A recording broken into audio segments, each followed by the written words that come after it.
Swiggy bye గా నా day ఎట్లుంటుందో మీకు చూపిస్తా. ఫస్ట్ ఆర్డర్ పడగానే మేము ఏం ఫిక్స్ అవుతాం తెలుసా, ఇవాళ ఎట్లకైనా కానీ ఎక్కువ ఆర్డర్లు కొట్టాలి, ఎక్కువ పైసలు సంపాదించాలని ఫిక్స్ అవుతాం. రోజు 100 కిలోమీటర్లు తిరుగుతా భయ్యా, బండి కొని సంవత్సరం కూడా కాలే, అప్పుడే చేకొచ్చేసింది. మీరు సెలబ్రిటీలను కలవంటే కష్టపడతారు కదా, మాకు ఒక ఆర్డర్ పడితే అది కలిసేస్తాం. గీతా ఆర్ట్స్ కి అయితే ఇట్లా పోతా ఇట్లొస్తా, ఇట్లా పోతా ఇట్లొస్తా, మస్తు ఆర్డర్లు పడతాయి ఆడికి. గీత అన్నపూర్ణకి రోజు 2 ఆర్డర్లు పడతాయి నాకు.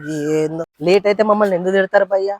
ఆ హోటల్లో లేట్ చేసి మేమేం చేసినాం, కనిపించాం మమ్మల్ని తిడతారు అని కనిపించిన ఆ హోటల్లో తిడతారా? సార్ లొకేషన్ ఇదే చూపిస్తుంది సార్, అడ్రస్ తప్పుందా? సరే సార్ కరెంట్ లొకేషన్ పెట్టుండి వస్తున్నా. లంచ్ టైమ్ లా మేము లంచ్ చేయకుండా మీకు లంచ్ డెలివరీ చేస్తాం. మా లంచ్ టైమింగ్స్ తెలుసా మీకు?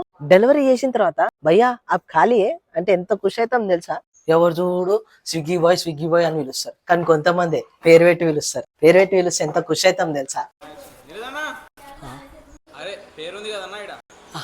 ఇంత చేసి రోజుకి 30 ఆర్డర్లు కొడితే 2000 వస్తాయి. 500 పెట్రోల్ కి తీసేయి, 500 చాలన్కి తీసేయి, అంటే రోజుకి ఎంత సంపాదిస్తున్నట్టు? 1000 రూపాయలు.